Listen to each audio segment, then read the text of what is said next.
नमस्कार। तो आज के वीडियो में बात करेंगे यूपी टेट 2019 का पेपर है एनवायरनमेंट का, और देखेंगे कौन कौन से क्वेश्चंस पूछे गए एनवायरनमेंट में। तो स्टार्ट करते हैं। सबसे पहला क्वेश्चन है, भारत में महिलाओं के लिए आरक्षण की व्यवस्था कहाँ की गई, आपको बताना है। तो जैसा हम जानते हैं कि भारत के संविधान के अनुच्छेद 243D के अंतर्गत भारत के संविधान में पंचायती राज संस्थाओं में महिलाओं के लिए आरक्षण की व्यवस्था की गई है। तो इसका आंसर करेक्ट जो है वो 4 हो जाता है। और अगर हम बात करें कि लोकसभा में या मंत्रिमंडल में या विधानसभा में अभी ऐसी कोई व्यवस्था नहीं की गई है, लेकिन फ्यूचर में हो सकता है कि लोकसभा में व्यवस्था की जाए। तो आगे बढ़ते हैं।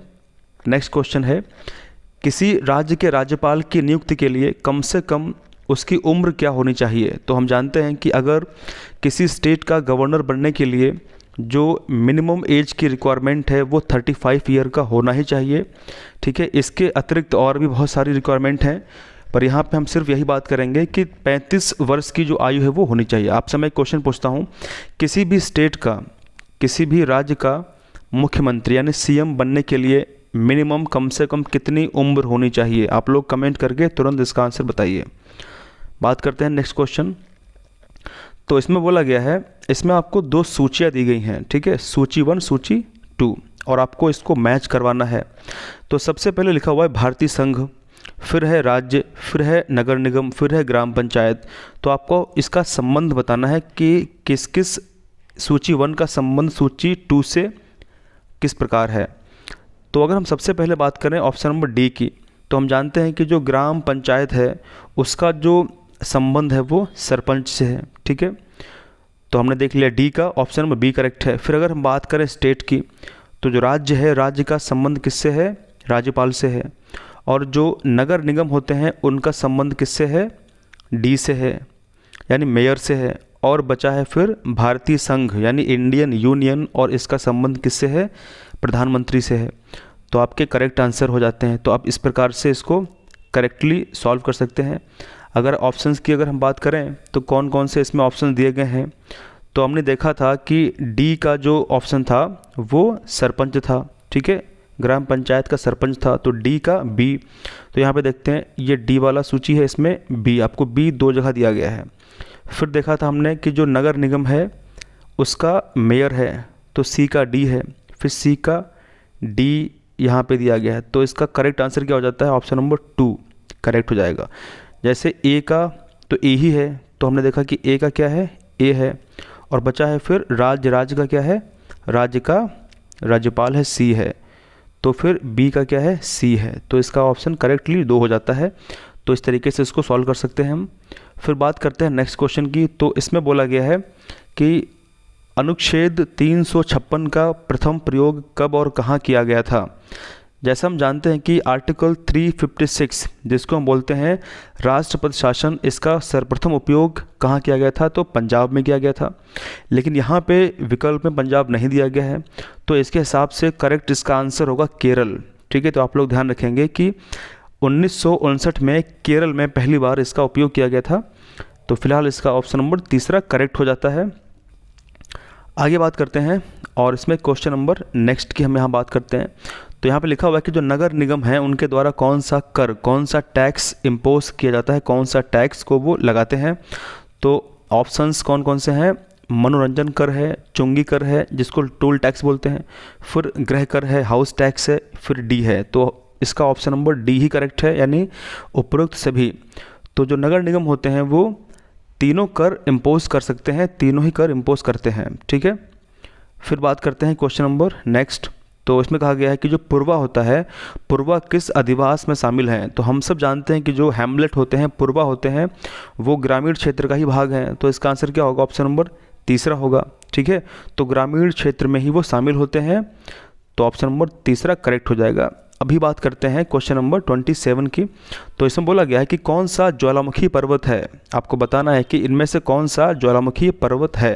तो जैसा हम जानते हैं जो अरावली माउंटेन है, ठीक है, जो अरावली पर्वत राजस्थान में है, ये कैसे हैं? ये वलित पर्वत हैं, ये फोल्ड माउंटेन्स हैं।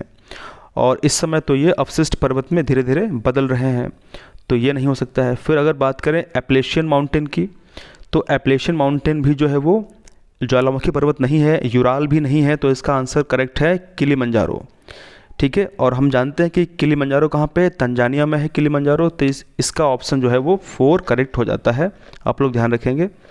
अब इसके बाद बात करते हैं कि जो एलिफेंटा द्वीप है, ठीक है, एलिफेंटा जो आइलैंड है वो कहाँ पे स्थित है, तो वो स्थित है मुंबई के तट पर।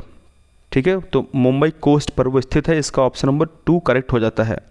अगर हम बात करें कि जो मानसूनी वन हैं वो कहाँ पाए जाते हैं, तो जैसा कि हम जानते हैं कि जो मानसूनी वन होते हैं वो इंडिया में एक्चुअली मानसूनी वन को हम कह सकते हैं उष्णकटिबंधीय पर्णपाती वन। ठीक है, तो आप लोग ध्यान रखेंगे कि मानसूनी वन को, जो मानसून फॉरेस्ट होते हैं उसको हम उष्णकटिबंधीय पर्णपाती वन भी कह सकते हैं।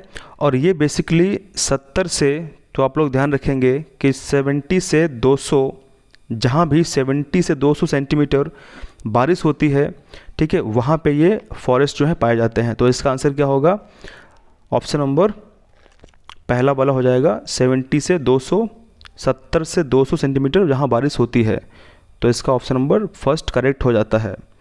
अभी बात करते हैं 130, इसमें क्या लिखा हुआ है, तो इसमें लिखा हुआ है कि जो कार्बी एंगलोंग है, कार्बी एंगलोंग का जो पठार है वो कहाँ पर उसका विस्तार है, मतलब कहाँ तक उसका जो है वो विस्तार है। तो हम सब जानते हैं कि जो कार्बी एंगलोंग का पठार है वो पेनिनसुलर प्लेटू का विस्तार है। ठीक है, तिब्बत का नहीं हो सकता, हिमालय का नहीं हो सकता, शान का नहीं हो सकता, तो 2, 3, 4 ये गलत हैं। सही है, प्रायद्वीपीय पठार का हिस्सा है, तो प्रायद्वीपीय पठार का ही वो विस्तार है।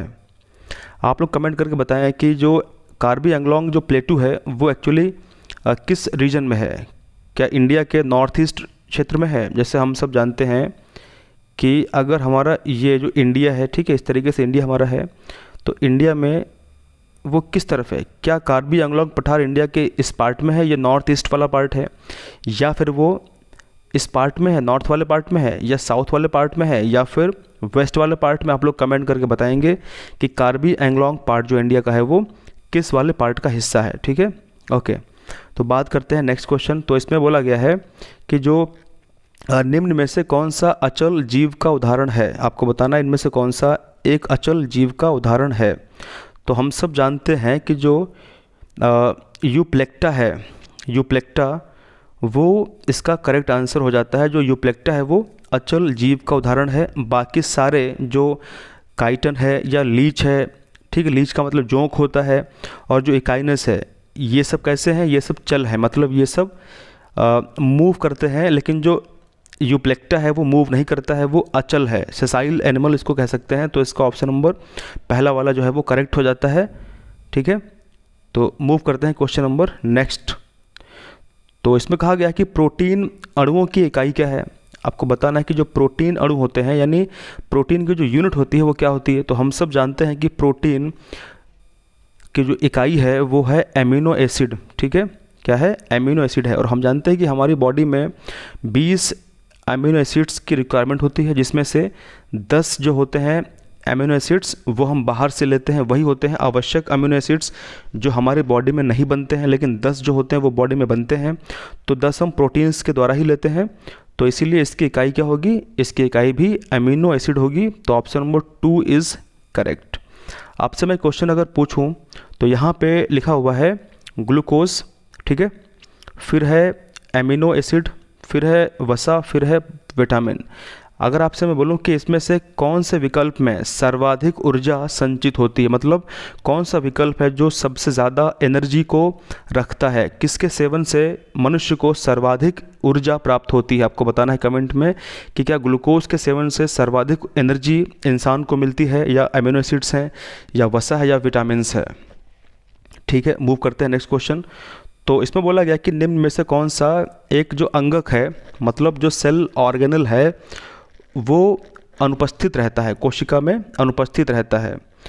तो हम सब जानते हैं कि जब भी हम बात करते हैं सेल की, कोशिका की, तो कोशिकाएं दो प्रकार की होती हैं। एक कोशिका होती है यूकैरियोटिक कोशिका, आप लोगों ने सुना भी होगा यूकैरियोटिक कोशिका।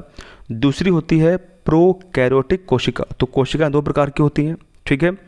अगर हम बात करें प्रोकैरियोटिक के बारे में, तो ये सबसे पहली कोशिका है जिसमें अधिकतम आपको जीव मिलेंगे जो एक कोशिकीय होंगे, और जो कोशिका होती है यूकैरियोटिक, ये प्रोकैरियोटिक के बाद वाली कोशिका है जिसमें आपको प्लांट्स और एनिमल्स मिलेंगे। इसका मतलब है कि आपको इसमें अधिकतम मिलेंगे बहुकोशिकीय जंतु। तो यहाँ पे क्वेश्चन में क्या पूछा गया है कि निम्न में से कौन सा अंगक यानी सेल ऑर्गेनल पादप कोशिका में नहीं पाया जाता है। तो हम सब जानते हैं कि जो सेलुलोज होती है, जो प्लांट की सेल वॉल होती है यानी जो पादप कोशिका की भित्ति होती है वो बनी होती है सेलुलोज से, तो ये पाया जाता है।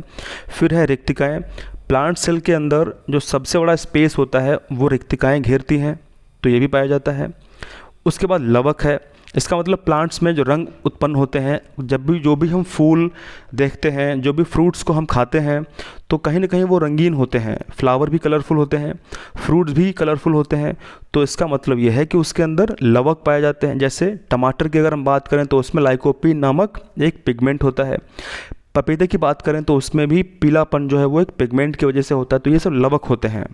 अगर हम बात करें सेंट्रोसोम की, जिसको बोलते हैं तारक काय, तो ये नहीं होता। ये सिर्फ कहाँ पे होता है? ये सिर्फ होता है एनिमल सेल के अंदर, ये सिर्फ होता है जंतु कोशिका के अंदर। तो इस क्वेश्चन का सही उत्तर तारक काय हो जाएगा, ऑप्शन नंबर 4। अब बात करते हैं क्वेश्चन नंबर नेक्स्ट। तो इसमें कहा गया है कि मनुष्य के शरीर की सबसे बड़ी ग्रंथि क्या है। जैसा हम जानते हैं कि हमारे शरीर में जो सबसे बड़ी ग्रंथि है वो लिवर है, ठीक है, यकृत है। और यकृत कहाँ पे होती है?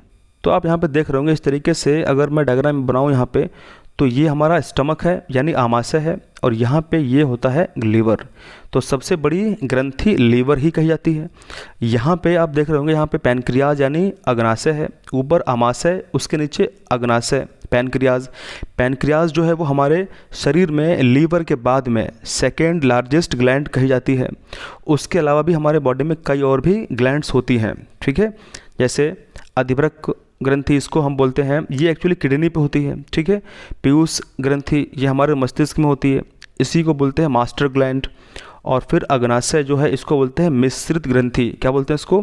इसको बोलते हैं मिक्स्ड ग्लैंड, क्योंकि इसमें दोनों भाग होते हैं, अंतःस्रावी एज वेल एज बहिस्रावी। अगर हम बात करें इसके आगे नेक्स्ट क्वेश्चन है, तो इसमें बोला गया है कि उत्तर प्रदेश का राज्य पक्षी कौन है। आपको बताना है कि इसमें कौन सा विकल्प सही है। उत्तर प्रदेश का राज्य पक्षी कौन है? तो हम सब जानते हैं कि यूपी का जो राज्य पक्षी है वो है सारस यानी क्रेन, ठीक है। तो इसका ऑप्शन नंबर 1 सही हो जाता है। अगर हम बात करें कि यूपी का राजकीय पशु कौन है, तो सबको पता है बारहसिंगा है, ठीक है। अगर हम बात करें कि यूपी का जो राजकीय वृक्ष है वो क्या है, तो अशोक का पेड़ है। सबको पता है किसका है?